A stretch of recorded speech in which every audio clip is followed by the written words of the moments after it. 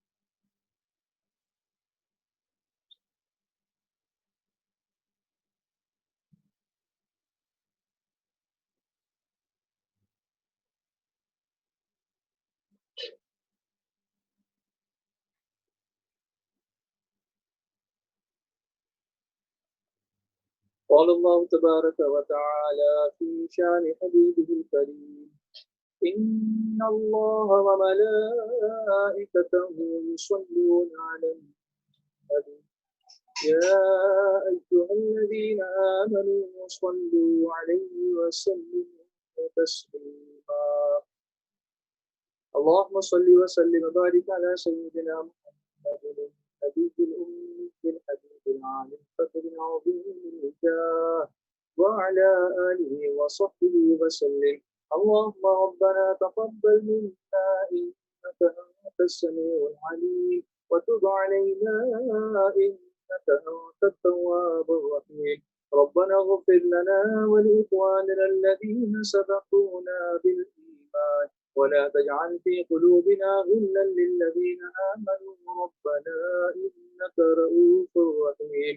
اللهم أعز الإسلام والمسلمين، اللهم انصر الإسلام والمسلمين، اللهم أيد الإسلام والمسلمين وأذل الشرك والكفرة واليهود والنصارى والمشركين. اللهم ارحم أمة محمد صلى الله عليه وسلم رحمة عامة. اللهم اغفر أمة محمد صلى الله عليه وسلم مغفرة عامة وألف بين قلوبهم وأصلح ذات بينهم وانصرهم على عدوك وعدوهم. ربنا آتنا في الدنيا حسنة وفي الآخرة حسنة وقنا عذاب النار وأدخلنا الجنة مع الأبرار. يا عزيز يا غفار يا كريم يا ستار يا رحيم يا جبار يا خالق يا بار.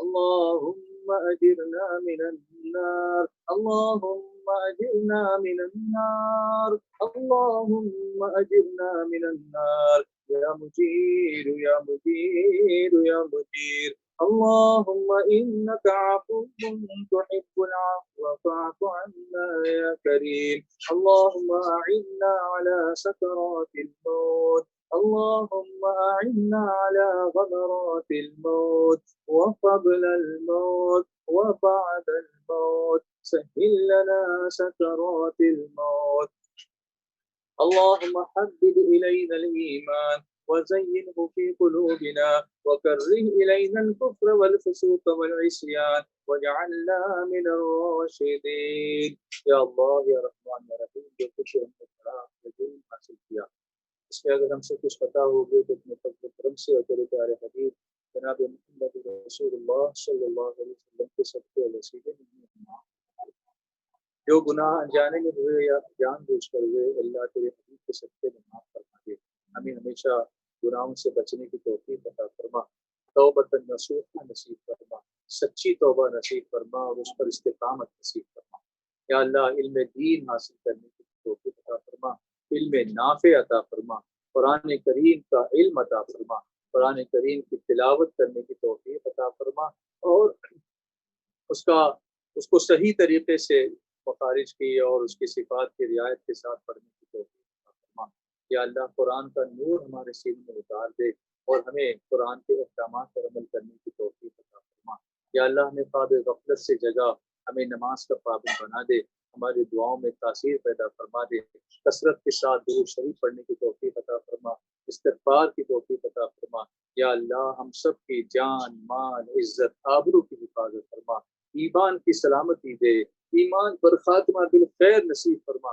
ہر قسم کے فتنوں سے آفتوں سے آسمانی زمینی بلاؤں سے ہم سب کی حفاظت فرما ہم سب کو ایمان کی سلامتی کے ساتھ مدینہ منورہ میں دفن ہونا نصیب فرما یا اللہ حرمین شریفین کے دروازے کھول دے یا اللہ تیری رحمت کے دروازے کھلے ہوئے ہیں توبہ کے دروازے کھلے ہوئے ہیں یا اللہ تیری طرف پلٹنے کی توفیق دے سچی توبہ کرنے کی توفیق دے گناہوں سے کنارہ کشی کی توفیق دے یا اللہ بیماروں کو شفا دے بیماروں کو شفا دے شفا کامل عاجل نصیب فرما یا اللہ مرحومین کی مغفرت فرما دے مسلمانان عالم کو سکون اور امن نصیب فرما ہمارے ملک ہندوستان میں امن و سکون اور محبت اور بھائی چارگی عطا فرما نفرتوں کی دیواروں کو توڑ دے محبتوں کا بول بالا فرما دے ہم سب کا رخ و اجالا فرما دے سینے کو ایمان کی روشنی سے عشق رسول کی روشنی سے معمور فرما دے تیرے حبیب کی محبت سے سینہ مدینہ بنا دے یا اللہ ہم سب کو خاتمہ بالخیر نصیب فرما اور تیرے حبیب کی شفاعت نصیب فرما وصلی اللہ تعالی علی سیدنا محمد وعلی آلہ واصحابہ اجمعین سبحان ربک رب العزۃ عما یصفون وسلام علی المرسلین والحمد للہ رب العالمین۔ یاد رکھیے امیر سنی دعوت اسلامی مولانا محمد شاکر صاحب اللہ نوری نے جو اعلان کیا ہے اس کو ذہن میں رکھیے شب برات تک جتنا قرآن شریف ہم پڑھ سکتے ہیں اس کی تلاوت کرتے رہیے اور پھر ایس بی آئی انفو پر بھیجتے رہیے درود شریف کثرت سے پڑھ کر ایس بی آئی انفو کا جو نمبر آپ کو دیا گیا ہے اس پر بھیجتے رہیے انشاءاللہ شب برات میں خصوصی دعا کی جائے گی دعا کریں کہ اللہ تبارک و تعالیٰ کے شب برات ہم سب کے لیے برکت والی رات جو ہے اس کو واقعی ہمارے لیے برکت والی رات بنا دے اور ماہ رمضان جب آئے تو ہم سب کو کھل کر عبادت کا موقع ملے اللہ تبارک و تعالیٰ اپنا فضل و کرم فرمائے انشاءاللہ تو کل انشاءاللہ پھر اپنے مقررہ وقت پر آپ سے ملاقات ہوگی اللہ آپ سب کو سلامت رکھے السلام علیکم ورحمۃ اللہ وبرکاتہ